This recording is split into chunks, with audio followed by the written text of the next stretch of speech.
pay because one can't keep paying taxes without experiencing any improvement. Well, Mr. Rwani, this is what we're talking about before we come. What are they doing, the people in public office? No, let me tell you, we pay personal income tax in Lagos State, right? In Lagos State, we have seen a remarkable improvement in this quality of service that the state government is giving to the people. There's a lot more to be done, but at least I know that water comes from the mains. I know that garbage is cleared. I know that so many things are done. I know that state security and all of that takes place. So the Lagos populace, if you use that as an example, have seen some improvement. Is there work to be done? Oh, a lot to be done. In certain areas of the country, these things are happening. But that is not to say that we should not, we have to aspire to get things done.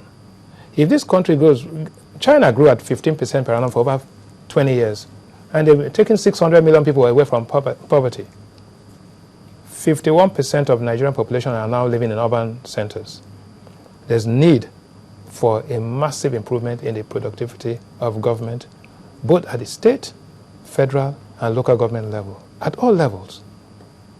At all levels. If this is not done, if there is a plague today, or if there's a flood, you know, we had a flood last year, and look at what happened. What is the implication of if we continue at this rate, where we have this kind of... No, I tell you what will happen. The price of oil will come down. No question about that, sometime. Maybe not this year, next year. If it comes down, then you start to make adjustments. Those adjustments will affect the poor people more than the affluent. The poor people that have been affected already, who are down and out, right? Now, what happens is that those societies where there's income inequality like the one we have a Gini coefficient of 48.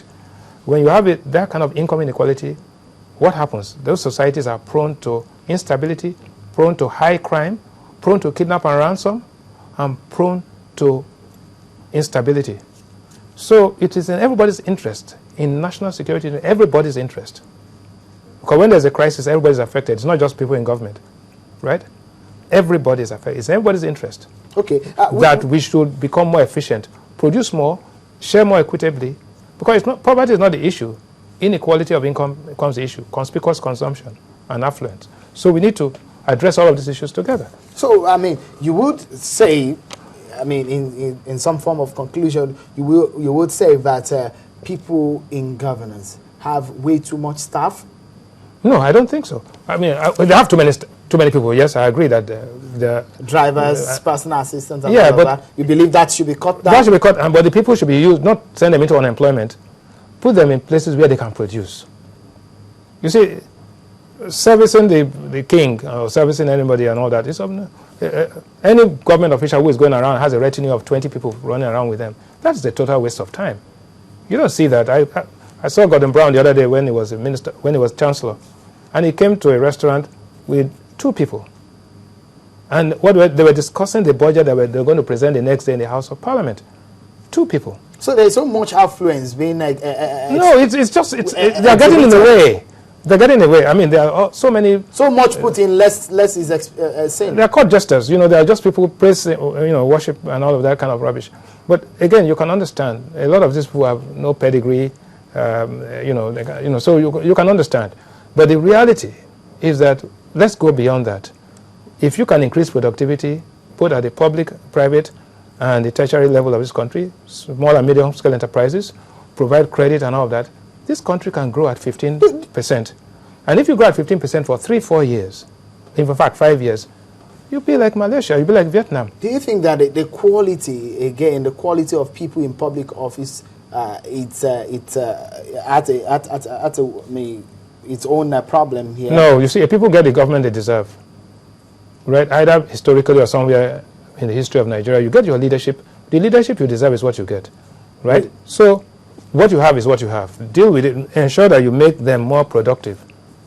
If we keep on worrying about whether it's this man or that man, you see, how then can Nigerians ask questions? How then can Nigerians call their public office holders, the elected officials, to question? But the Nigerians should ask themselves first and foremost, are they these Nigerians doing their own work in the private sector? How efficient is the private sector? What is the productivity? So I can sit down here and start saying, oh, this governor, that president, and all of that. The issue is that I should ask myself, am I being productive as an individual? Start from home, right? Then ask questions about leadership. There's too much blaming going around in the country. The reality is that, that's why I say, forget about how much they earn. Tell them to produce. And then you who is telling them to produce, also you produce. If productivity increases that way and bottlenecks are removed, this country will transform. Look, Rwanda had 10 years or 15 years ago, they had this program on genocide. Today, they're almost the fastest growing country in Africa. Ivory Coast came out of civil war 3 years ago. Now look at what's happening there. The places, post-conflict countries in Africa are doing very well. We had our civil war over God knows how many years ago, 67, 70. And look at where we are.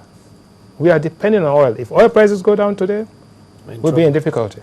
Okay. Thank you so much, Mr. Ruhani, for your thoughts on the program today. It's very, very informative and very much educative, and that's been it on the program today. There are a lot of things that you can do as an electorate sitting watching Politics Today on Channels TV as you are being challenged today. You cannot just sit down and watch. You need to take action, and that's why we are breaking it down for you to get a sense of what we are talking about. The cost of governance may be much. We need to ask questions, and also government officials shouldn't be in so much of secrecy, such that if you are elected, the people, you should be responsible to the people, and that's the essence of governance. That is how it should be, and that's what we've been talking about on the program today.